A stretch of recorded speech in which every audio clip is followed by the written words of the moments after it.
Hi everybody, welcome to the video. NEET से related एक और नोटिफिकेशन एनटीए ने रिलीज किया है 13 जून को, अभी थोड़ी देर पहले, after the judgement of supreme court, जहां पर इन्होंने कहा कि भाई हम रिकंडक्शन ऑफ एग्जामिनेशन करवा रहे हैं फॉर द अफेक्टेड कैंडिडेट्स। अभी अफेक्टेड कैंडिडेट्स कौन से हैं? 1563 कैंडिडेट्स जिनका लॉस ऑफ टाइम हुआ था। ठीक है जी, लॉस ऑफ टाइम जिन्होंने झेला था कितनी तारीख को? 5 मई को, जब ये एग्जामिनेशन हुआ था, तब उनको कंपनसेटरी मार्क्स दिए गए थे, जिनके कंपनसेटरी मार्क्स को अब वापस ले लिया गया है ना। और उनको कहा गया कि अगर आप चाहें, if you wish, you can give the examination again, which will be called as reconduction. ठीक है, इन्होंने कहा कि 23 तारीख को हम ये एग्जाम करवाने वाले हैं, 2 से 5:20 के बीच में, 30 तारीख को जिसका टेंटेटिवली रिजल्ट डिक्लेयर कर दिया जाएगा। लेकिन कुछ पॉइंटर्स जो ध्यान रखने वाले हैं वो ये यहाँ पे हैं, ध्यान रख लीजिएगा। The reexamination is valid for the cases only. कहां पर? Only 1563 candidates will be allowed to give the reexamination, जो कि जिसका की रिजल्ट 4/6/2024 को रिलीज किया गया था। ठीक है, and this is cancelled and दस विड्रॉन, यानी कि जो पुराना स्कोर कार्ड है आपका विड्रॉ कर लिया गया है। ठीक है, अब जो आपका स्कोर कार्ड आएगा वो कैसे आएगा? Without compensation. ठीक है, इन्होंने कहा कि re examination will be conducted only for 1563 candidates. वापस से वही लाइन रिपीट कर दी।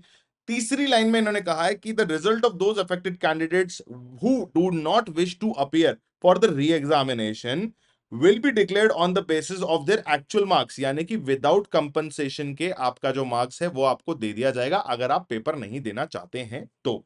ठीक है, चौथे पॉइंट में उन्होंने कहा the marks obtained of the candidates who will appear in the retest will be considered as their final marks. ठीक है, यानी कि पिछला वाला जो आपका स्कोर है वो नल एंड वॉइड रहेगा अगर आप एक बार एग्जामिनेशन देने बैठ जाते हैं तो। ठीक है, इन्होंने ये भी कहा कि एडमिट कार्ड जो है ना भैया, वो आपको बता दिया जाएगा कि किस तरीके से आपको दिया जाएगा, है ना। आपके पास मेल आ गया होगा, आपके पास या तो है कि नोटिफिकेशन आ गया होगा रजिस्टर्ड मोबाइल नंबर पर, या मेल आ गया होगा आपके मेल आईडी पर कि आपके जो एक्चुअल मार्क्स हैं वो इतने हैं, after the compensatory marks have been removed. ठीक है, या उन लोगों के पास चला गया होगा। ठीक है, तो अगर आप एग्जामिनेशन देना चाहते हैं तो आपको जो है बता दिया जाएगा कि भाई आप एग्जामिनेशन दे सकते हैं कि नहीं दे सकते हैं, वो सारी चीजें बता दी जाएंगी। लेकिन इंपॉर्टेंट बात यह है कि अगर आप एग्जामिनेशन नहीं देना चाहते हैं तो आपने ये याद रखना होगा कि आपके कंपनसेटरी मार्क्स जो आप लोगों को पहले प्रोवाइड किए गए थे, या उन लोगों को पहले प्रोवाइड किए गए थे, वो जो है हटा लिए गए हैं।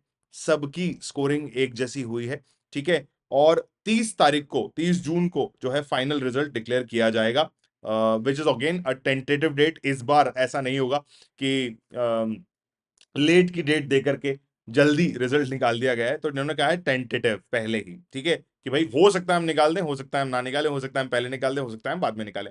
ठीक है, तो ये 1563 कैंडिडेट्स हैं जिनके पास प्रोबेबली अभी तक नोटिफिकेशन चला गया होगा। यही इस पूरे नोटिफिकेशन के अंदर बताया गया है कि री एग्जामिनेशन या रिकंडक्शन ऑफ नीट एग्जामिनेशन किस तरीके से और किन लोगों के लिए करवाया जाएगा।